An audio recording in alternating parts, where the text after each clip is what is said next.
All right.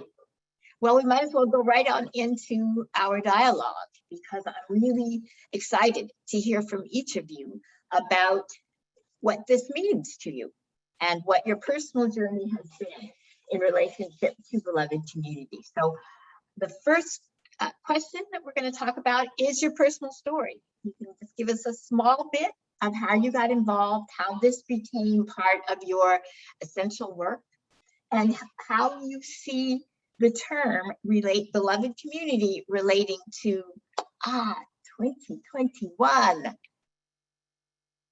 Welcome, welcome, welcome. So great to have you with us, Taj. Since you just joined us, we just did the bios. We can do yours. That's right. You're perfect. Chandra, if you would give me a minute, let me introduce our esteemed guest, Taj James, who is a father, a poet, a strategist, ecosystem designer, and capital advisor with Full Spectrum Central Partners.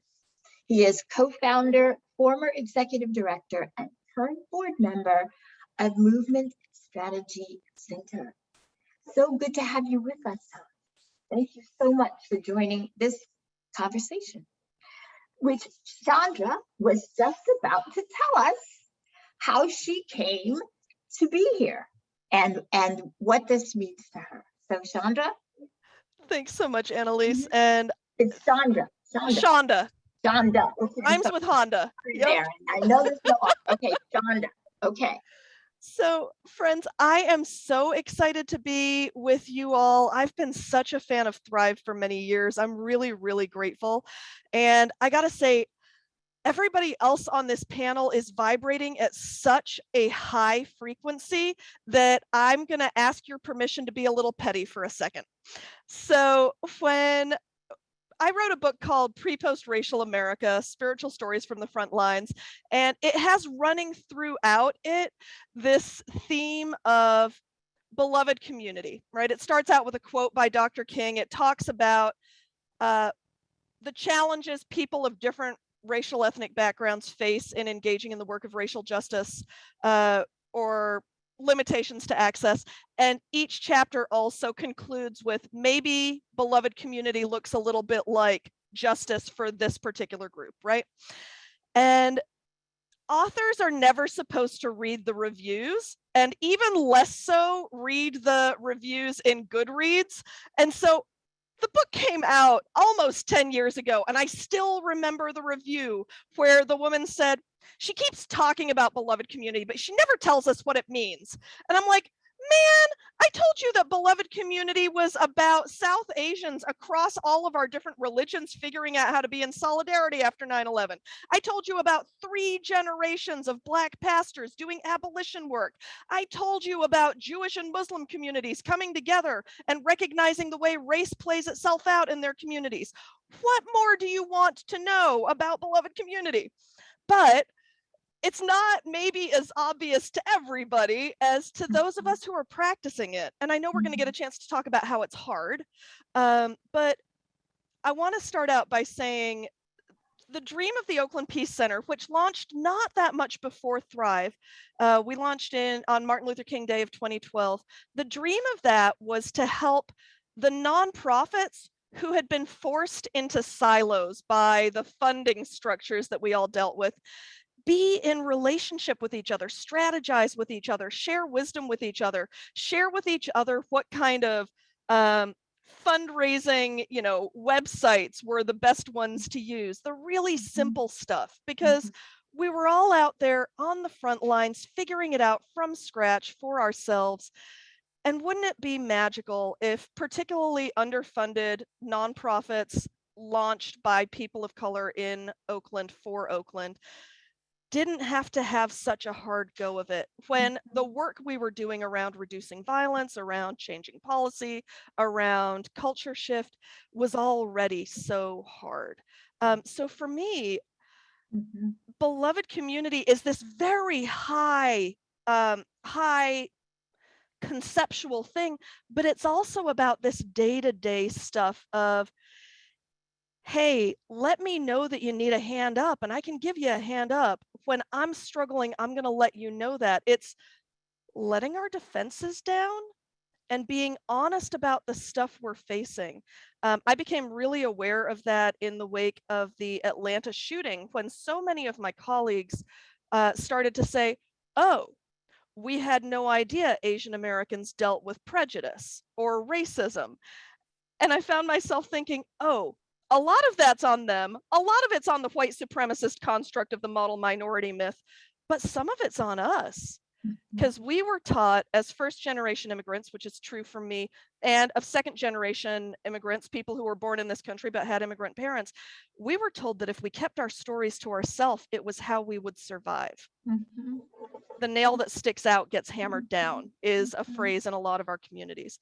And so Mhm. for me, beloved community is about risking vulnerability and getting the help we need from each other.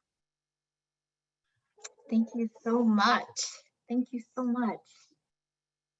DJ, can you tell us a little bit about your personal story and why beloved community is important to you in the year 2021? I want to let you all know that if you haven't driven by or stopped by the Oakland Peace Center, you're really missing out. It's quite the manifestation of beloved community in physical form. And it's a real honor to be in conversation with you. You know, I started studying philosophy, politics, and economics in college and really never stopped. After graduating, I straddled that thin line of doing good while doing well, leading business development at a startup while co-founding the Tech Equity Collaborative to mobilize tech workers for political advocacy.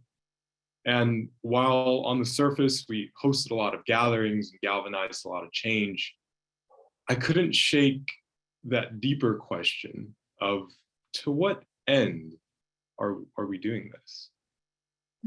This dance with meaning intensified as our startup joined Twilio. And at this point, my life had achieved a modicum of modern success that my immigrant mom always dreamed of. You know, we came from a tiny town of 12,000 people in rural poverty, a country, to now, you know, living in a sense of material comfort and beautiful, loving partnership, giving back to the community, meditating, working out, reading books, kissing babies, you name it. And yet, despite all of this, I was empty on the inside. And something was terribly wrong. The more I scrambled on the surface for superficial success, the emptier I felt. I began to feel that this modern tale of modernity was a lie. I became obsessed with this emptiness consuming my soul. I remember I was driving into the office at Twilio listening to C.S. Lewis's On the Problem of Pain, which was a piece that Howard Thurman helped, that inspired Thurman for one of his works. And as C.S. talked about this experience where we look past the gold, we look past spirit for other distractions, I could feel my soul crumbling. And I just broke down crying. And in the depths of that, I was led through Reverend Liza Rankow and Baba Greg Hodge to really be in deep communion with Dr. Howard Thurman. And Thurman became my root guide in my own experience of anomie. And in that moment, in those moments, Thurman helped me see the spiritual foundations of the civil rights movement and the understanding that for any meaningful change to stick, that we must work at the soul level and structural levels alike. And so in that process, Joshua knows me, I created a self-directed curriculum addressing like meaning in life, and like read like 53 books in 9 months and covered like the Bhagavad Gita, the Book of Job, Nicodemus, Confucius thought, Taoist thought, like modern thinkers, postmodern thinkers, liberation theologists. I was just like all the time like, oh, hey Joshua, what do you think about this? Oh.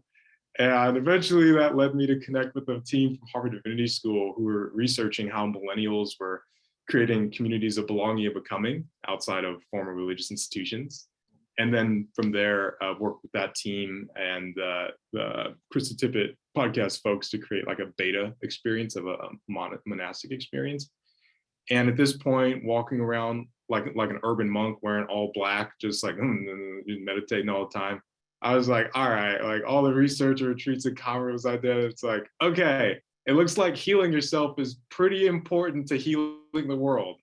Gotcha. Okay, cool. And so I ended up leaving my corporate job and leaving, my partnership of 7 years and the entire life that I built here to wander into my own figurative desert, such that I could go deep within myself and perhaps come up inside everyone else. So, I left this world and went back to that tiny town of 12,000 people, where I learned of the police murder that traumatized my family, where I reconnected with my paternal family from whom I'd been estranged for over half my life. I learned who I was and whose I was. I learned about great-great-granddaddy Harrison Jones, who was a runaway slave from Tennessee. I learned about great-great-grandmama Burris, who has some native in her. I learned what it felt like to be loved just for who I was and not anything I did. During 2 years of this kind of nomadic healing journey, crying, meditating, and healing, I came to see in my own body and intimately the one-to-one kind of connection between personal trauma and structural oppression. And with that insight, was called back to help share those gifts of advancing love-based policy and service of the love community at Just Cities. And I'm now being called forward into creating a modern mycelium of love to offer another invitation of that. And so throughout all these things, you can see the caricature of what Reverend Shirley Strong articulates as a community that is inclusive, interrelated, based on love, justice, compassion, responsibility, shared love, all that good stuff. That's kind of been the North Star throughout. And now it looks like taking this next invitation and leaning into crypto networks as the latest frontier of human coordination to financialize love, to incentivize mutually beneficial cooperation, and to actually create a mycelium where each person is literally invested in each other's success as a way of breaking down some of these barriers that exist. Thank you, thank you, thank you. Wow. Brenda, would you share, please? My heart is so very full from the shares we've had already. I just want to honor those that have gone before and shared. Yeah, I feel very blessed because I feel like my mom and dad were born and raised in Nicaragua. So I think they came from a different cultural story of belonging and taking care of each other. So I was steeped in that kind of soup without it being like a kind of political philosophy. It was more an embodiment thing, right? Of having family live with us and taking care of each other. And so I'm really grateful for that because I feel there's so much that runs through the fact that they lived in a different place and raised us here in the San Francisco Bay Area that I'm really grateful for. And it's very full circle for me now because my dad's got Alzheimer's and dementia, and mom just had surgery. So I've been there the last 2 weeks caretaking and tending to them. And I think about all the ways they tended to us when we were babies and how what a gift it is to give back right now. So I want to start from that place because I feel like the sense of belonging I have to my family and the sense of belonging I had as a child to a beloved community, to not just to people, but to trees, to animals, from a very young age, receiving, communication and wisdom from that, like the sense of beloved community that extends from the human and the non-human realm was such a part of me growing up that I'm very grateful for that. And it continues to this day. And, thinking now as an adult, I remember when I landed at Movement Strategy Center with Taj James years ago as a senior fellow, and just like, oh, these are my people who care about social justice, but who are also really looking within and in practice and in ceremony together and healing together. Because I had been in the social justice world for so long prior to that, and saw so many beautiful organizations with beautiful missions, but who were not kind to one another and not kind to others that they were in partnership with, alliance with. And this struggle I had of always saying like the mission is aligned with the cultural and spiritual values that I was raised with, but how we treat one another, how we do the work often is not. And I struggle with that. And embassy was the first place where that was an actual conversation and beautiful home for so long. It felt like a nest for me. And I remember ancestors telling me at that time, it's really important that you work with like-hearted people, not just like-minded people. And that has stayed with me ever since. And so I think of Thrive that way, as like-hearted people. And I'm grateful for that too. In the ways that so much of this shows up for me now, so many groups, I feel really blessed that I get to be part of groups like this, Thrive East Bay, also Moon's Rising, which is a moon circle I've been with for 8 years now, and just all the healing, ancestral healing, land healing we've been doing together. Just came back from something beautiful called Rites of Passage with Puja Prema and a bunch of women of color. That was really powerful. And so I feel like beloved community is in so much in this piece of belonging and getting to be our fullest expression and all our beauty and all our messiness, that I get to be my most powerful self with you, but I also get to be my most vulnerable self with you, and that we're creating a container where all of that is allowed. And that we're in deep listening to each other, and then we're deep listening to the fae, to the fairies, to the land, to the trees, to the ancestors, because they have stuff to share with us too about how we create this time and this place and this container. There's so much support for us that is so untapped still. And I feel their gratitude when we're doing the healing work. So the moon circle has been like one big thing for me. The land guardians of a particular land that have been talking to me for the last 7 or 8 years that are saying it's getting time, we need to begin to do the work for this to become a healing space. But for the 7 or 8 years, we were just in relationship and offerings and healing and getting to know each other, the courtship phase, not rushing into things. Just loving on the land guardians and say, that's why we want you here, because you listen and you're not just trying to do, but you're in relationship with the trees, the eagles, vultures, the praying mantises, all of it, right? And then, the piece that has sunk into me really deeply in the last few years is that, for many of us who are in this work, we're running around a lot of the time to meetings, to gatherings, a lot of what you were saying, Daryl, like the success and the moving and all the things. And I remember at the beginning of the pandemic, I've always made offerings and had altars and talked to the fae and the land guardians in my own home, but they were so happy that I was here all the time for 2 years. I wasn't running around. And on the depth of our relationship really, really deepened. And they started asking for things. They said, we want this and this tree. We want, a fairy garden at the base of the pluot tree. We want an altar to the goddess of life and death over here. We want you to leave the dead flowers because it's the altar to the goddess of life and death, and put new flowers periodically.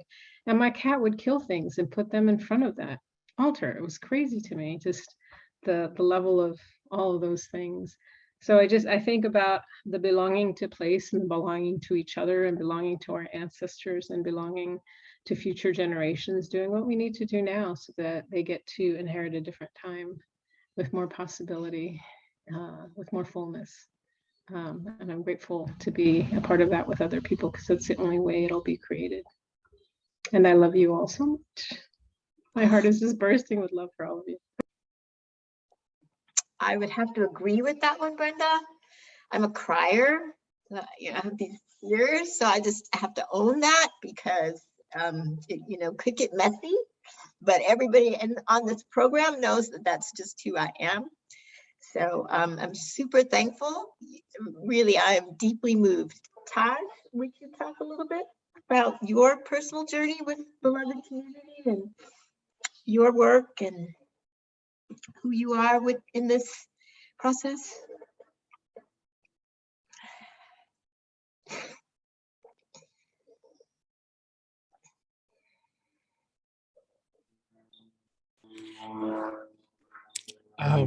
Feeling the love, feeling the vibration,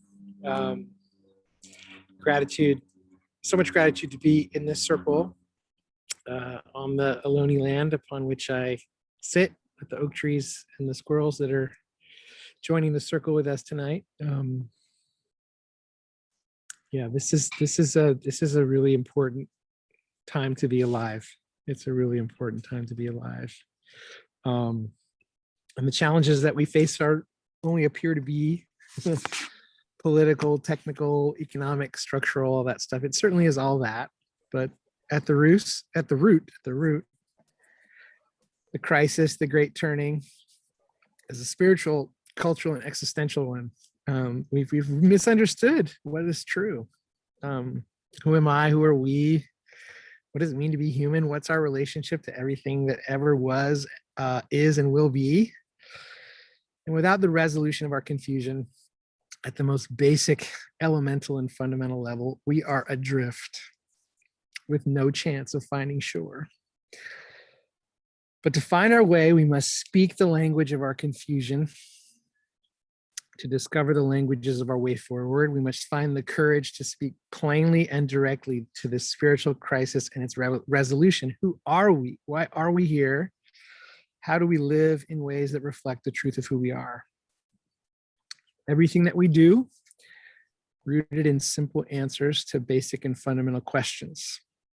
Everything rooted, everything relationship, everything reflection, ceremony, practice, and prayer. Everything recognition, reconnection, repair, and reparation. Everything healing, creation, and evolution, that we might see more clearly the truth of what is and honor that truth. That is the only way we will find our way to the shore. So just a poem to get us going, because that's been a big part of my returning to myself and a practice of trying to speak the unspeakable and say the unsayable, and to revel in the endless frustration of that. So, as a movement baby, and I grew up in a household in which, like, the spiritual and the political were like my hand. They're just one thing. They were one thing. And then I went to college, and I got there and they said, those are not one thing, those are two things. And they're in opposition and you have to choose. And it's like, you can go with, Buddha or Cabral, but you have to pick. So I was like, oh, I gotta pick. I guess I'll go with Cabral. I really love Cabral. So I was like, okay, I'm gonna be an organizer, and I'm gonna do this thing, and we're gonna have a bread and roses and material transformation of reality and all that philosophy, spirit stuff. We'll just put that stuff aside. It didn't work out so well. So I was like, okay, I got to go back to my roots. I got to go back to the place and sort of understand in my own history, like where that rupture happened, right? So in the context of the Black freedom struggle, if you think about the relationship between SNCC and the Black Power movement and what happened in that moment, which was something that was a rupture that was happening in the broader fabric of reality, like what happened in that moment. And, through the course of, coming together in community with others like Brenda, who were asking some basic questions, like, how do we be together in a way that reflects the vision that we have for the world? Because right now, we are not, how we are together does not in any way reflect the vision we say we want for the world. Can we do that one little thing? Can we do that little be the change thing? And so a community sort of grew around that question. And out of that community grew this thing called the Transitions Initiative, where we came together to say, what would it take to transition from a world organized around violence, domination, and extraction to a world organized around resilience, regeneration, and interdependence, or love, care, and community? Like, what would that take? And then a community came together to explore that. And the answer kind of like brought us back to King via Grace Lee Boggs, via some other folks who were trying to live the wholeness of that, right? And it sort of brought us back to this. It brought us back to indigenous worldview.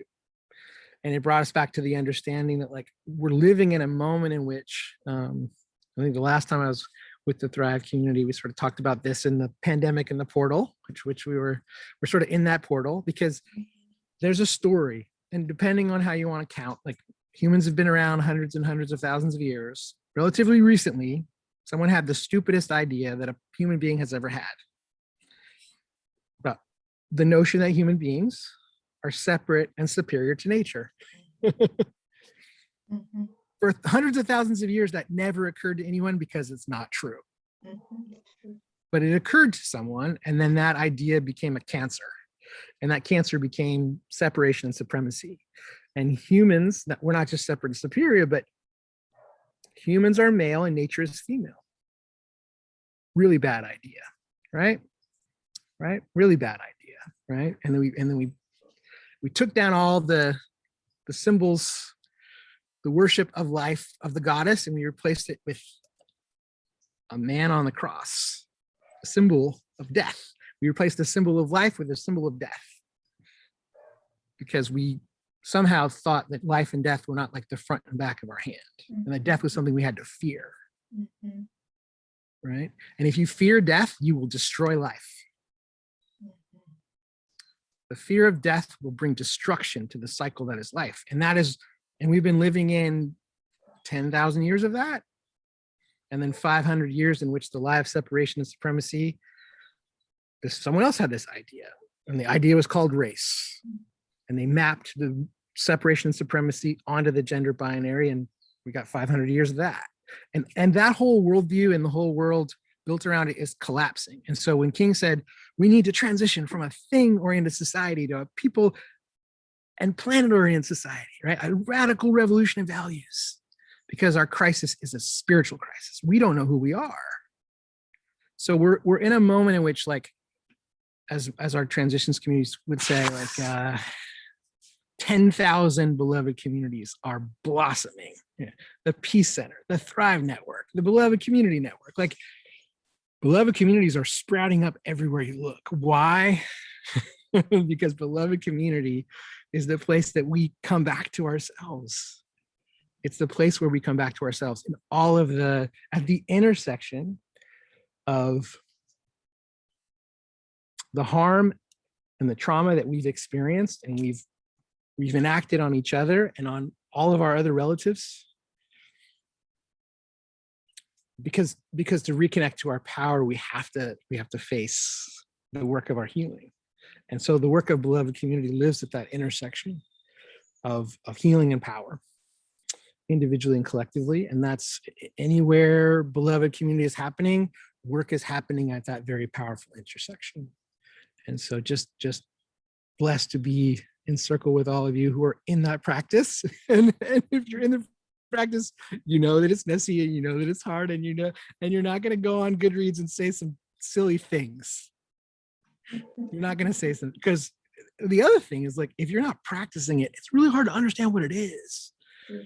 You can read all the books. Each of us could write 1,000 books. Like, this is not something the book should be, if you're serious, an invitation into the practice, because the only way you're going to understand what this is in the messiness of what this is, because it's not a pretty thing. It's not a fun thing. I was late to this meeting because I was in a healing circle with some people who love each other dearly and who have harmed each other deeply, and I was a part of that harm.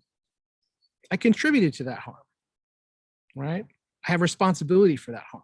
So I just want to say, this is not like, there is no above and below here. We are all in the mess together, and that's the only way we're getting out. Love to you all. Excited for what's next. Thank you, thank you, thank you, thank you, thank you. I just feel so honored to be among you. I have my whole life had this longing in my heart, and it is being here addressed in manifestation, and it just is, it's quite something.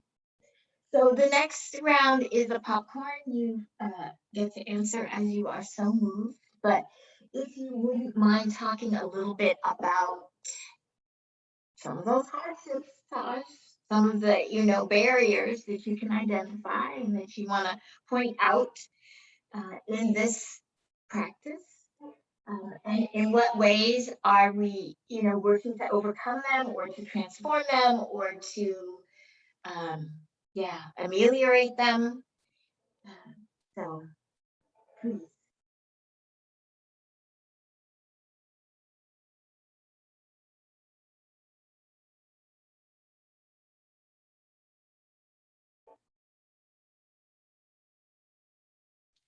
My ancestors would be horrified with me going first because it's the least Asian thing I could possibly do, but I'm going to go ahead and do it anyhow. So the Oakland Peace Center had a book group last year. We keep doing book groups because it's just one of the ways we can touch base with each other. Because we miss each other and we love each other. And so last year we were reading Adrienne Marie Brown's Emergent Strategy together. Several of you in this space were quoted in that book, helped shape that book. It's so amazing because it is shaped by so much of Oakland. And one of the things, and it's got these 9 amazing principles. If anybody hasn't had a chance to read it, it's got these 9 amazing principles for how to be community. And one of the questions we sat with was, what's the hardest of these principles for you? And the Oakland Peace Center is made up of a lot of activists and organizers and spiritual folks, spiritual leaders. And the one that freaked almost all of them out was the principle of trust the people and the people will become trustworthy. And they're like, that has not been my experience. And so we spent a lot of time talking about that. And I mention it because in my work, I tend to work with organizers and faith communities. And as Taj was pointing out, those should be the same community, but often they're not. And the thing that they don't realize they have very much in common is in both of those spaces, we have a lot of people engaged with their trauma in lots of different ways, but a lot of our folks are in denial of their trauma, and a lot of folks lead with their trauma. And in those spaces where we're seeking to build beloved community and practice real vulnerability and name the ways that people's impacts are different from their intentions, while simultaneously honoring good intent, it's hard when we don't have the tools to metabolize our trauma so that we know how to show up for each other and love each other in the midst of our trauma. For me, that is the part of holding community together that is the hardest, because sometimes it is months later when I'm like, oh, I got blindsided by that because they were functioning out of hurt and they didn't even know it. How do I go back and talk about that without them being like, oh, go to hell, right? So, I mean, so much of that, how do we hold each other well? How do we show up for each other well? And how do we name hard things as we seek to be community to each other, I think is one of the real challenges I see in the work. You asked how we're ameliorating that, and I'm looking forward to hearing from others who have figured out how. Maybe it's going to be revealed in the process, right? Because here we are in evolution. And it's about that heart, not that head. So that trust can't be forced, is what I am learning. So, someone else?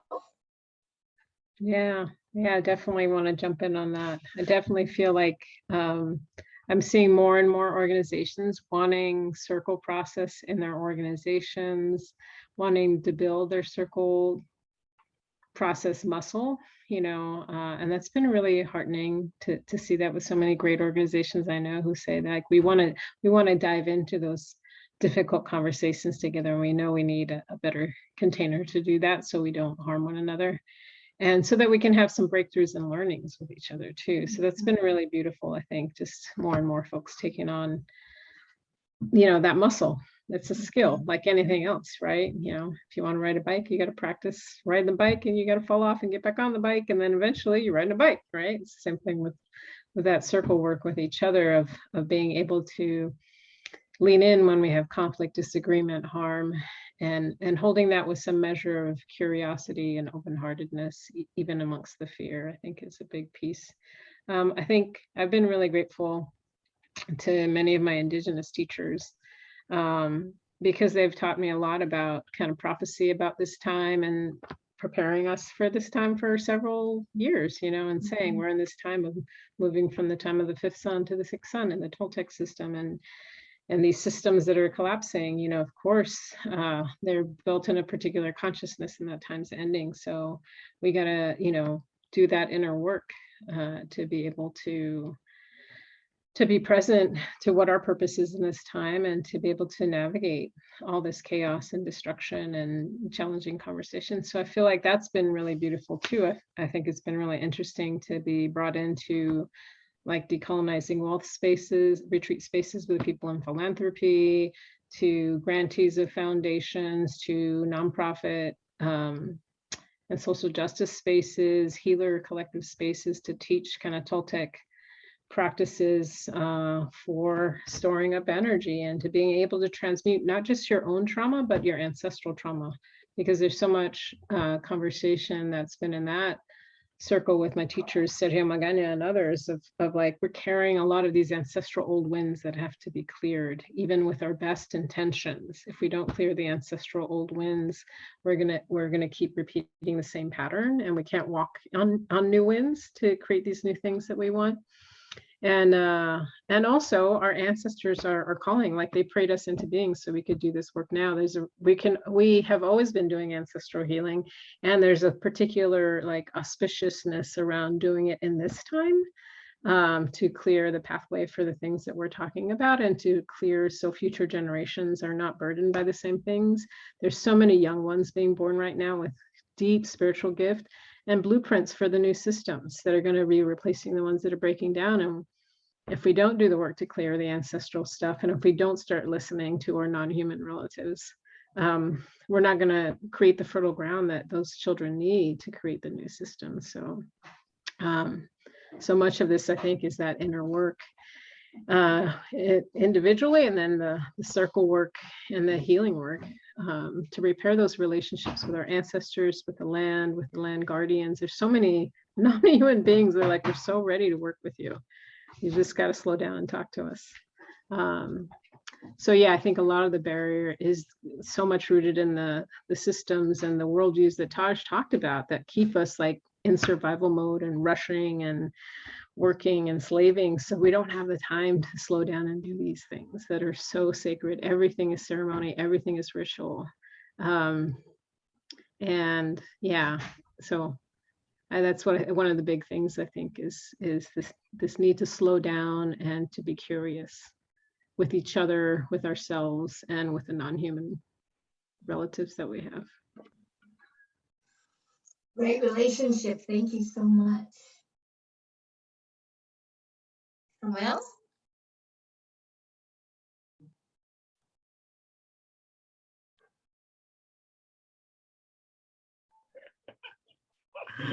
All right, Brother Taj.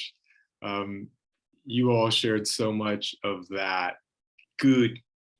Just the messy, shadowy, dark, sticky friendship, potentially blowing up pieces of traversing the journey that I love, and I feel like should come as very big disclosures, like, warning, if walk down path, you might lose this, lose that, lose this, lose some hair. Like, you might lose a lot of things. You're gonna get something else, but you might lose a lot of things. So people don't talk about that. Brown actually has like a research center on like maladaptive experiences around meditating.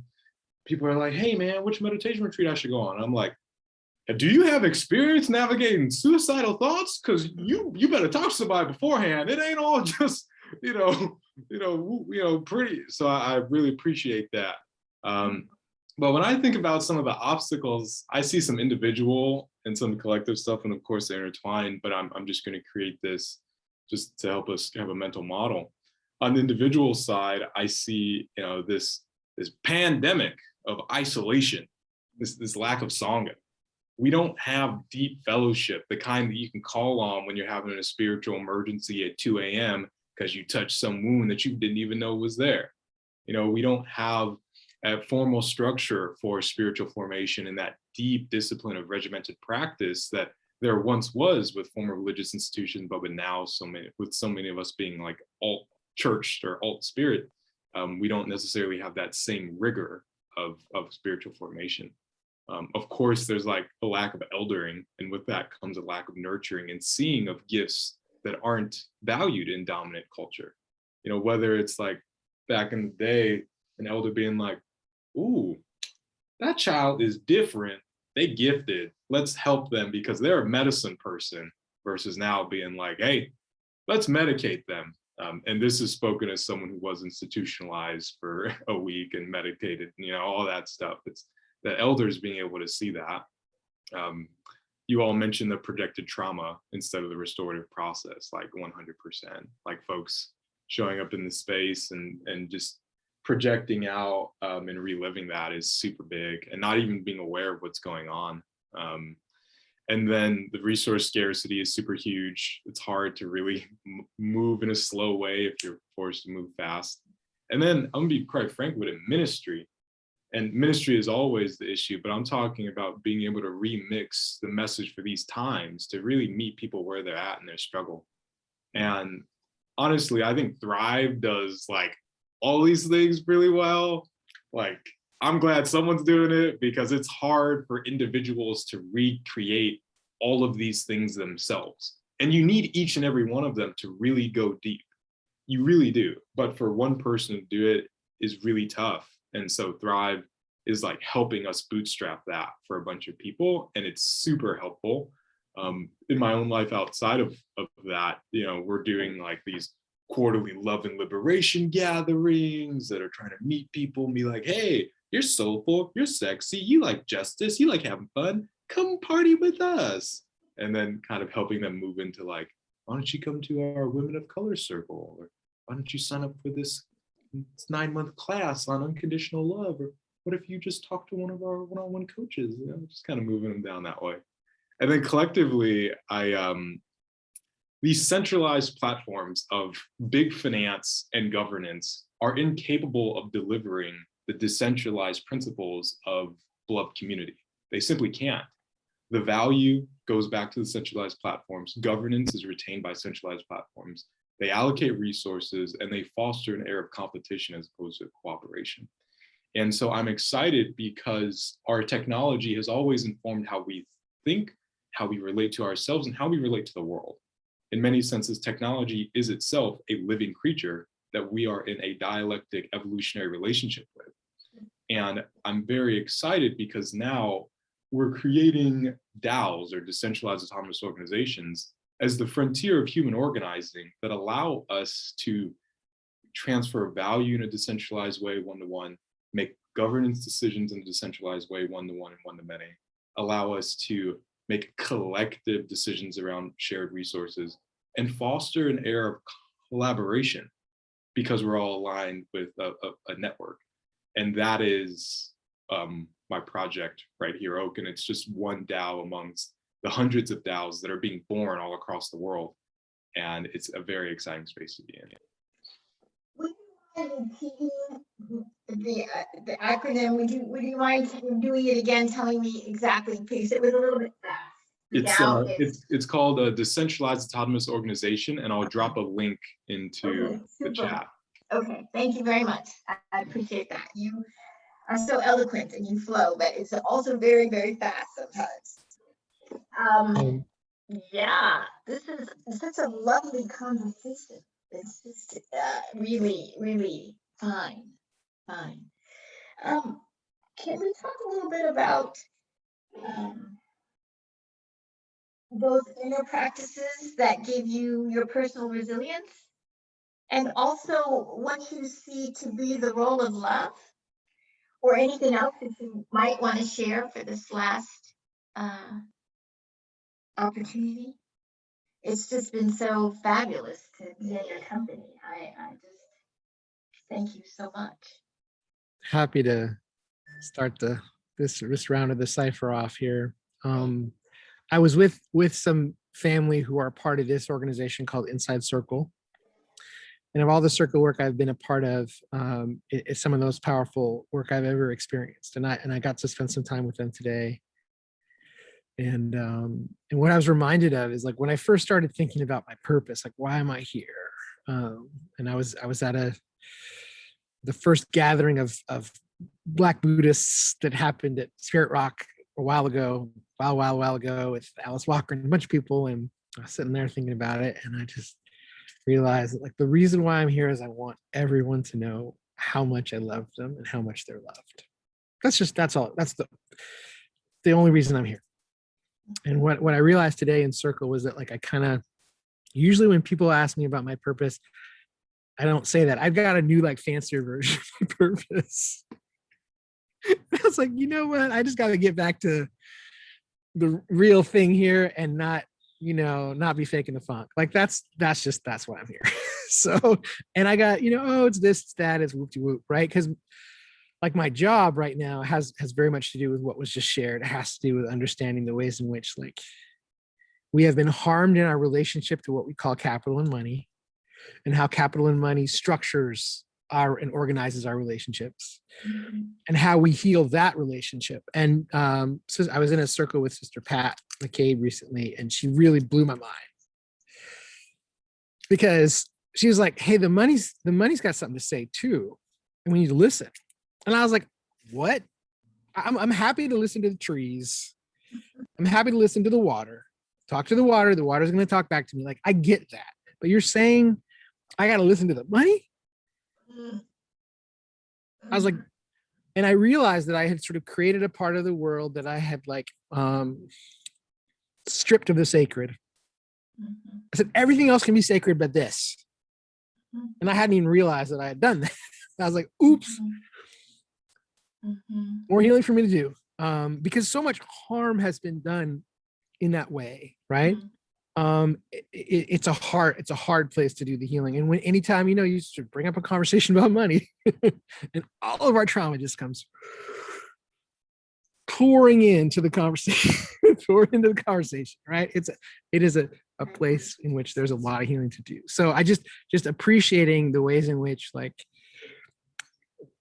the 10,000 DAOs that are coming, like there are folks in this circle right here and other folks all over the world who are sort of starting to understand this aspect of our suffering and are thinking about how we create different kinds of conditions for us to be in relationship in different ways. So that, as was said, like we incentivize care, we incentivize cooperation, we incentivize thriving, we can incentivize all of that. We can incentivize all that and make that the default, not the thing you've got to work really hard to get around everything so that we can actually just take care of each other. Like that's so that, I mean, I'm profoundly grateful for the work that you're doing and that other folks who are doing that work. Because that's related to my job. I have a job, and that's kind of my job is in that. Like my real job is to just be a poet. That's really my job, and a parent. But I got to pay the bills too. Until there are no bills to pay. So the poetry, the poetry has become core to my practice in this truth telling moment of like, and this is the thing about truth and reconciliation is like we got to face what is. You got to be able to tell the hard truth about what is.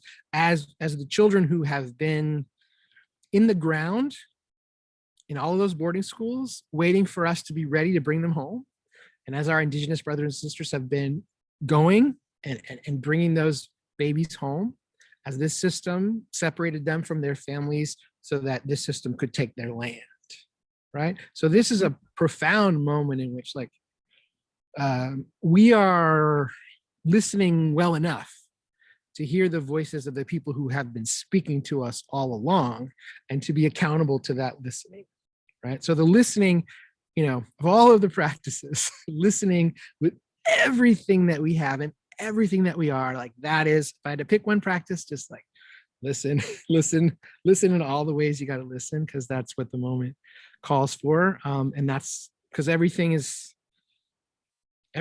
becomes clear if we listen together with all of our hearts and in all of what we are. Like everything gets really, really, really clear. Last little tidbit. So earlier I was like, okay, what's the most important word in the English language? Decolonization.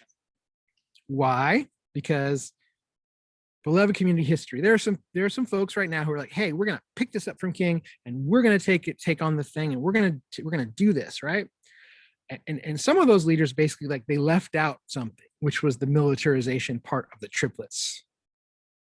Mm-hmm. Dehumanization, racism, misogyny, all of the ways we dehumanize, fear and greed. But the other part is militarism, which is the domination and control, which is why, because as activists, we want to change other people's behavior compulsively.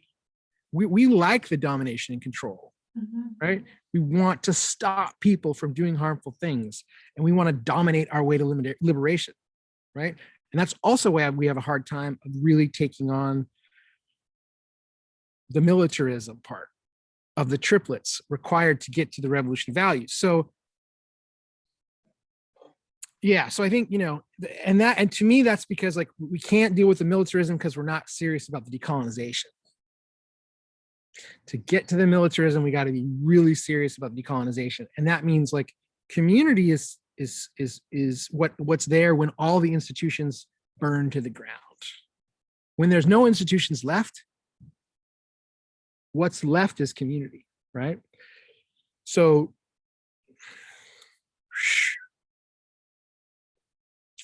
I'll leave it there. I'll pass it from there.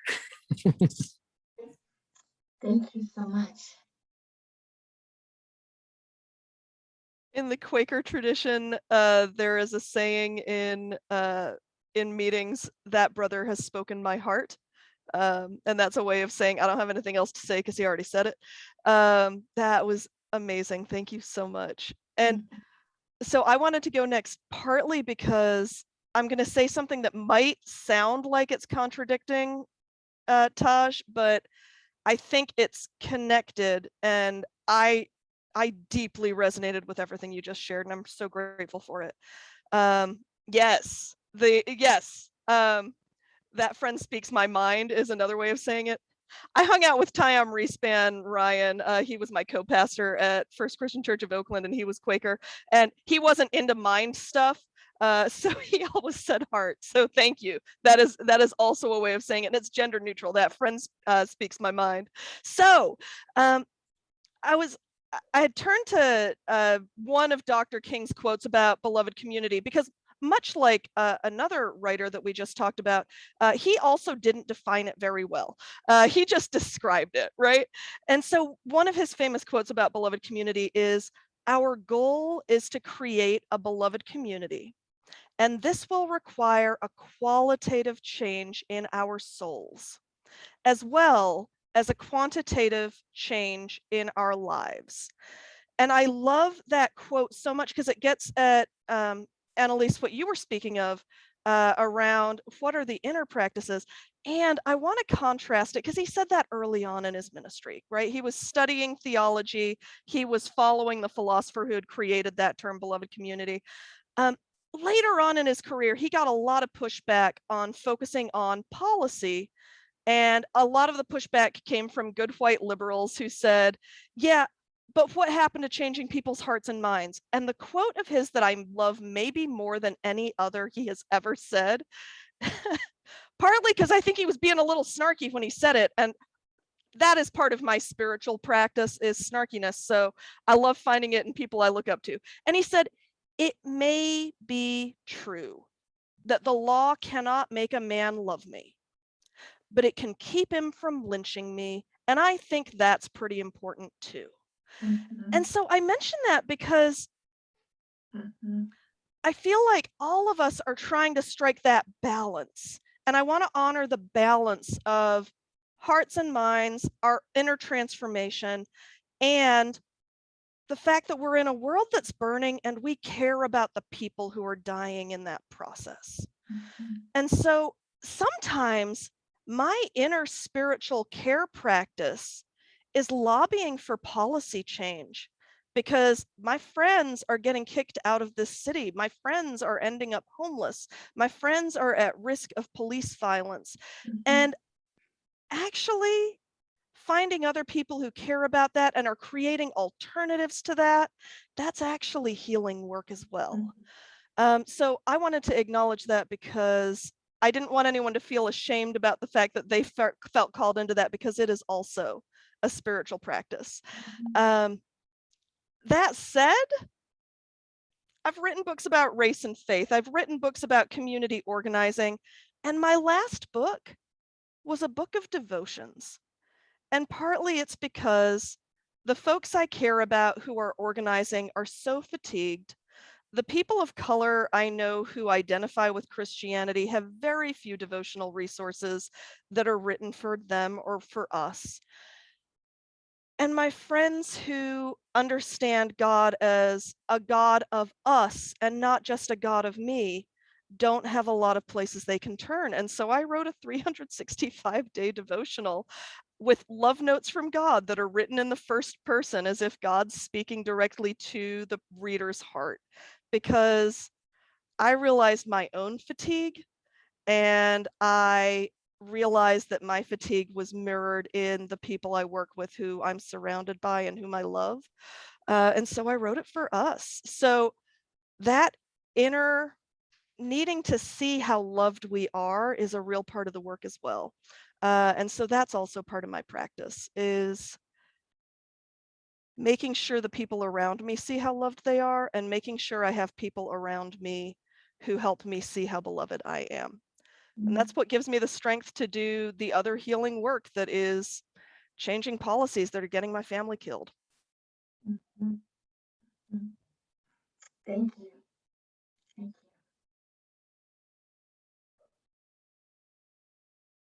We have plenty of time. We're doing really great in that regard. So feel free to expand upon whatever you would like within this container that we are building here together. I personally would like it if somebody would address bitterness and anger, because I find that I have too much of that personally as a response to dealing with all of this stuff that it has been named in so many eloquent ways, that there's a part of me that is hard and inaccessible even to me, and I don't like it. I want to be more, I want to have more self-love, and I want to just be able to avail myself of the love that is generated in my community, which is a lot. I just want to call in my brother Malkia Cyril, who's been on the, who we our birthdays are just a day apart, and I've learned a lot from Mac over the years. But I think the thing of the many things I've learned from Mac, one of the things I've learned is about the importance of honoring our grief. That we have to remember together how to grieve, because we have so much to grieve, right? The harm that has been done and the harm that is ongoing, as we work to protect and defend what we love, as we work to interrupt the harm, there's the harm still occurring in the midst of so much unnecessary suffering. And I think, coming together in ways in which we can be broken open by our grief and allow whatever needs to be expressed, and to hold each other in our grief is, I think, for me, it is our most important work. And I think I'm appreciating folks who have that practice in their tradition, because folks are reclaiming our ancestral wisdom around birthing, right? And the doulas are coming forth and they're taking their place, and the midwives are coming forth and taking their place, right? And then in some of the communities I work with, they've lost their traditions around transition, right? And they were like, oh, we had people whose role in the community was to bring forward new life and then to help folks make the transition. And we've lost that ancestral wisdom and we're reclaiming it. And I think one of the places where we need to reclaim the wisdom in all of our traditions is like, we have to remember how to grieve. And I just, want to, I just want to share that. I mean, I think, and I'm working on it. Woo, woo. Because, those of us who are empaths, it's like, wait, what am I feeling? Is this what I'm feeling or what you're feeling? Or like, how many ancestors are piled up on my chest right now? Feels like a lot because it's heavy, because I feel it all. And it can be paralyzing, and I can despair. It can become overwhelming if I'm not in community in such a way that supports me in moving forward my grief and our collective grief. So yeah, that's my offering. That's my offering there. Just lifting up Mac's work. We'll share some writing that Mac did on this recently in the context of folks doing movement work and lessons in grief. Yeah, I'm so glad you shared that, Taj. I feel like I'm always in conversation with the women's circle I'm part of, and one of the Moon Sisters talked about, like, for many years I've offered with community ancestor healing ceremony and ritual, and she talked about just how much lighter she felt after going to that, because she wasn't just releasing her stuff, she was releasing ancestral stuff. And part of what the land and the land guardians have been telling me is we need to start setting aside a lot of outdoor space up in the hills, particularly up in elevation, not in the flatlands, for ceremony. At just that, we're going to need to be doing a lot of more community grief rituals, but it has to be outside and on the land so that Mother Earth can take some of that energy in and transmute it, and that some of that can be composted energy so that we can grow the things that we want for community. But we have to put that into her, and she's ready to receive some of that, but we have to do it in the right way, right? We come in ceremony, we come with offerings. And, and I was told years ago, like, you have to get a lot of outside space, not indoor space. And this is pre the pandemic, that so much of your ritual in the future is going to have to be outside on the land. And I was already doing that before, but they said that's just going to need to happen at a bigger scale. And, with a lot of the prophecies in the Toltec, we know that there's a lot of death and a lot of pandemics that happen in between these transition times. And so many people have lost their people. And not been able to be on their side when they're dying, and not being able to say goodbye.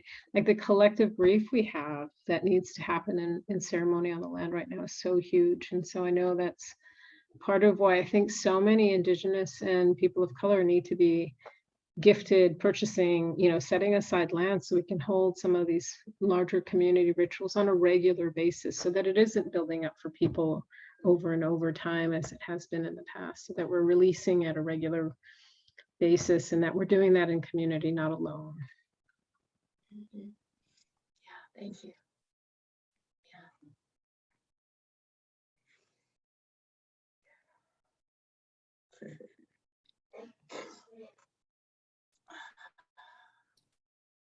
So often in some circles, I see people wanting to, if not ignore that grief, anger, and bitterness, to downplay it or to rush its process.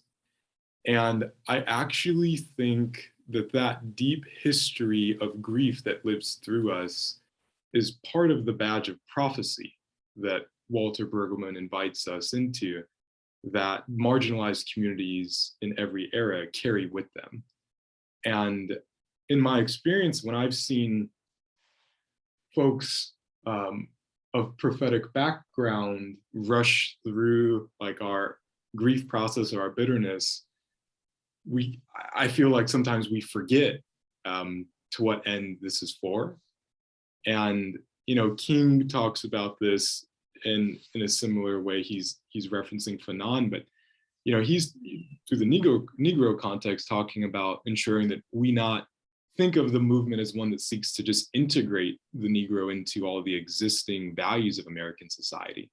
But instead, let us be those creative dissenters who call our beloved nation to a higher destiny, to a new plateau of compassion and a new, more noble expression of humaneness. And I think absent that very important reckoning with the real grief and that real bitterness and that real resentment and the legacy of that pain, we forget that we're not integrating, because when we rush through, it's like, oh, let's just integrate with everyone else and let's just do what we're doing. I think that pain and that bitterness is actually a deep, deep gift that allows us, if we transmute it through our practices, community, and all that good stuff, to then remember, oh yeah, it's not just this, it's that next step. So I'm grateful that I know it's like, I'm grateful for you to have the bitterness, but like, it's like, it's such rich, fertile compost for what we're doing to honor that. Yeah, Thank you. I just want to affirm that, because righteous outrage at injustice is holy. It is. It really is. And when we hold it inside for forever, it poisons us. And so raising that question is a really important one, and I'm grateful that you did. In traditional community organizing, we start out with the question of what's pissing you off, right? Because if we get enough people who are pissed off about the same thing, that's people power, and we can change things. Faith-rooted organizing starts with the question, what is breaking God's heart in your community? And I have found that answering that question shows up in a different part of our body. And it can be a harder question. It can be a more painful question because it's not in our heads. It's not even in our hearts, even though we say breaking God's heart or breaking the heart of the universe, breaking the heart of the divine. It shows up in our bodies. And that takes a different kind of work to process through. And what I've found that's really remarkable about that is hearing what else somebody thinks is breaking God's heart lands differently in my body than if they said this is what pissed them off.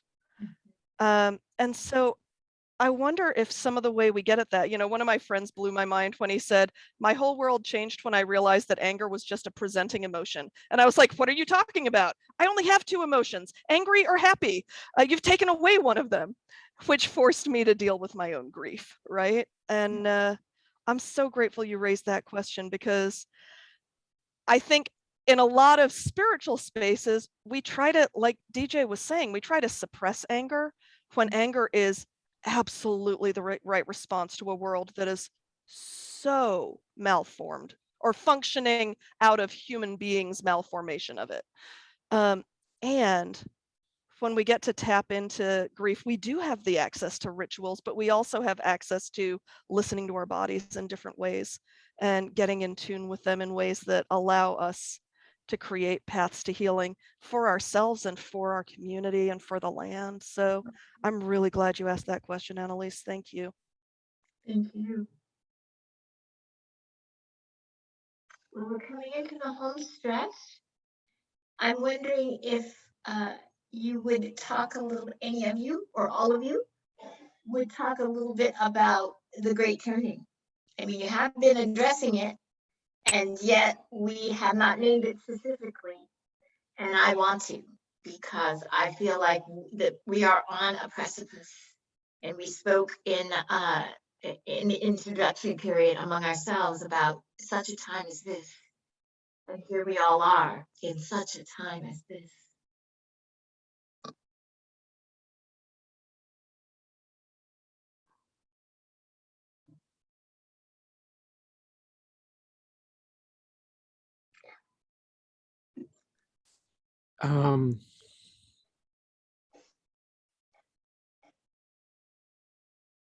So beloved community is the eye in the storm of the hurricane. Beloved community is the raft that gets us to the shore. There are ways in which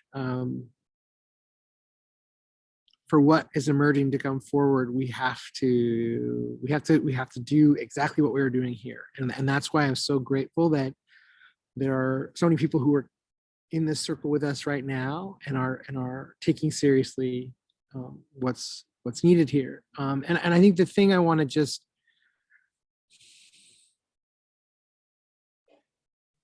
affirm is that we've forgotten how to care for caregivers. We've forgotten how to support the healers and the spiritual teachers and the wisdom keepers in our circles, because the work that is most valuable to life in this system is the work that generally has not been monetarily valued. It is the most monetarily devalued work. So we live in a system that devalues the work that is essential to the transition, to getting through the portal, to allowing the new worlds that are emerging to emerge, right? So we have to acknowledge that.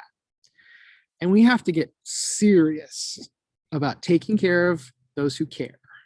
We got to get serious about taking care of those, some of whom are in this circle right now, who create the space for ritual, for ceremony, for grief, for celebration, right? And it's the wisdom keepers and the artists and the healers. And the challenge I want to put out to myself and to all of us is, what would it look like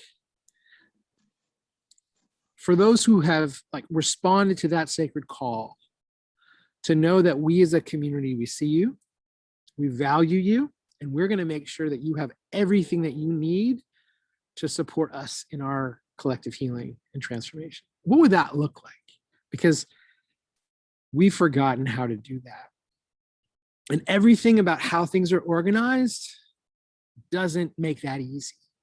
And it's both a spiritual task and it's a logistical task and it's a financial task. Mm-hmm.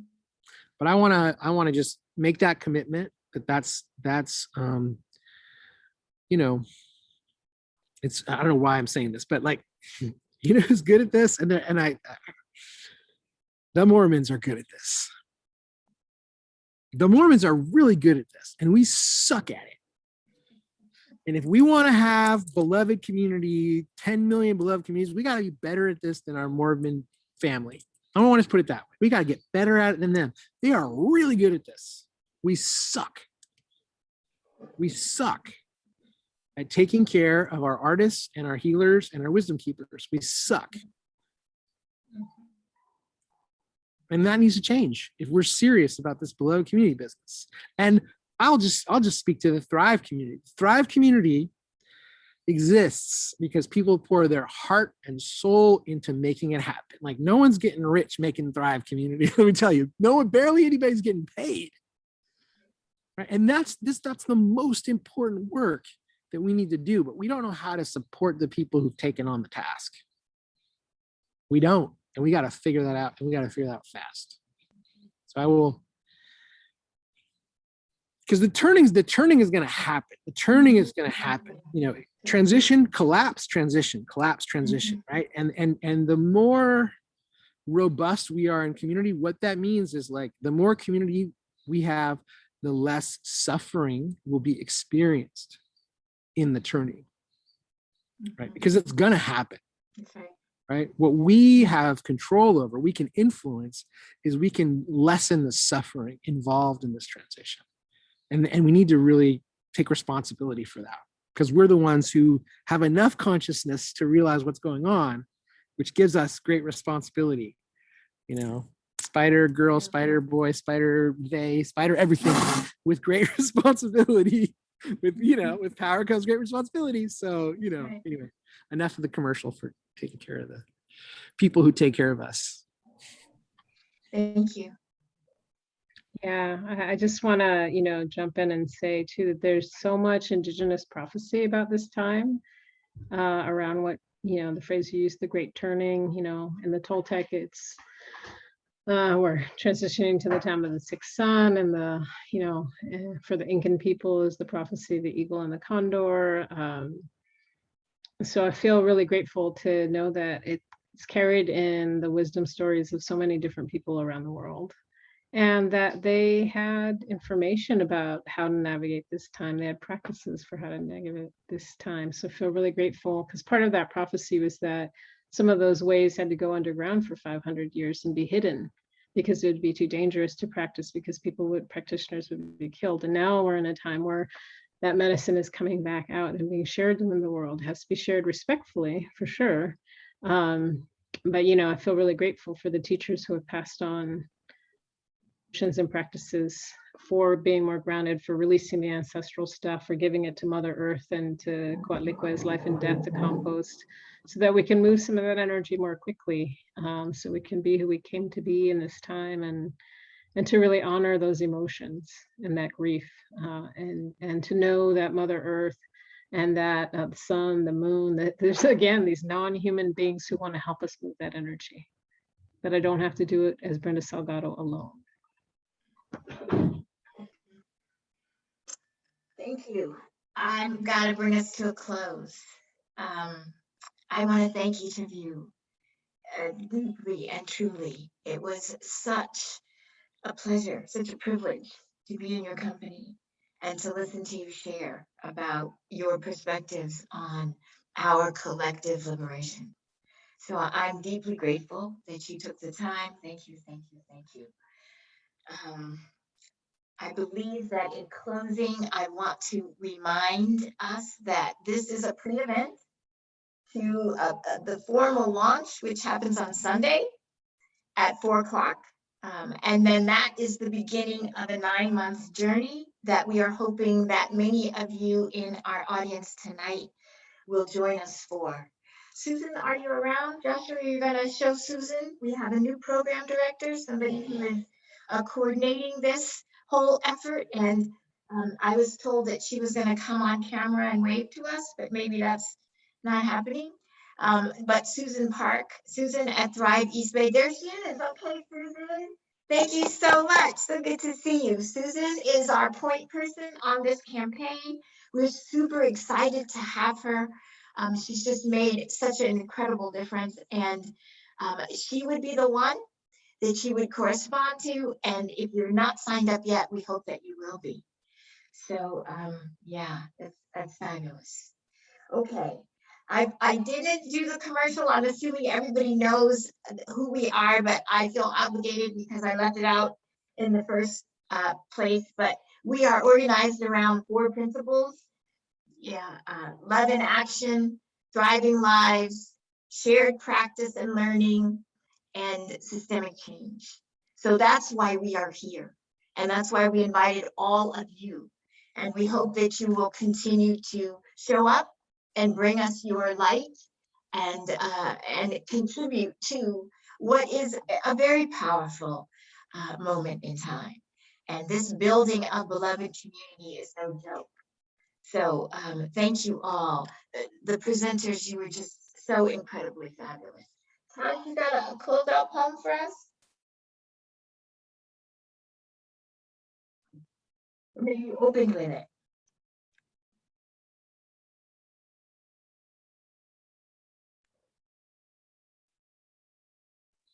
No?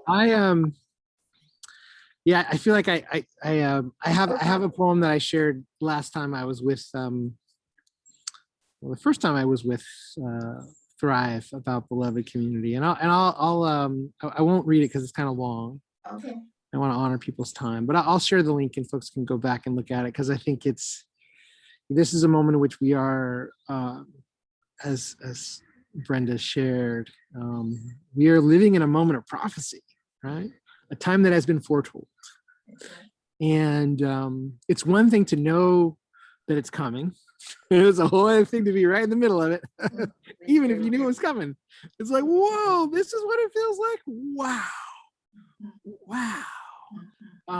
So, you know, I just lots of grace and gratitude to everyone for just having the courage to show up, because it's hard to show up. And I think the thing I'll just say is I hope as many of you as can come into this journey and bring the people with you. And the thing I would I would invite you to do is like find some other people who are your triangles are like an important shape, right? If you got 3 people, what Kavelaku Roshi Norma Juan calls that is critical mass. With 3 people, you can do almost anything. If your hearts are connected, you can do almost anything. So if you're feeling need for connection, find a couple other people who you want to deepen your heart connection with and bring them into this process and use this process as the place where you figure out together like what you want to create. Because this is a time where we need to be creating. We need to do whatever we need to do to create what's coming next, because it's got to flow through us. And that is fundamentally a collective process. We have to do that in community, right? That's the only way. So I just want to second the invitation into this cycle that's coming and invite you to bring other people along, because this should also be a party. If we're not having fun, it's not going to work. And if we're not having fun, no one's going to want to go with us. We got to have some fun here. We got to have some fun here amidst all the heartbreak, amidst all the grief. We got to find the joy in it. We got to bring that forward. And so, just find your people, bring them in. Let's do this. Thank you, people. I'm deeply grateful for your time, for your presence, for your souls. Thank you, audience, for the same thing, for your time, for your attention, for your presence. Good night. Ann-Ellice, a most gracious host, baby. You did a great Yes, beautiful job. Thank you, thank you, thank you, thank you. Deep gratitude. Thank you. Okay, good night. Night, everyone. Thank you. Good night. Good night. To the rest of the world, from Oakland to Good the rest night. of the world. I love you.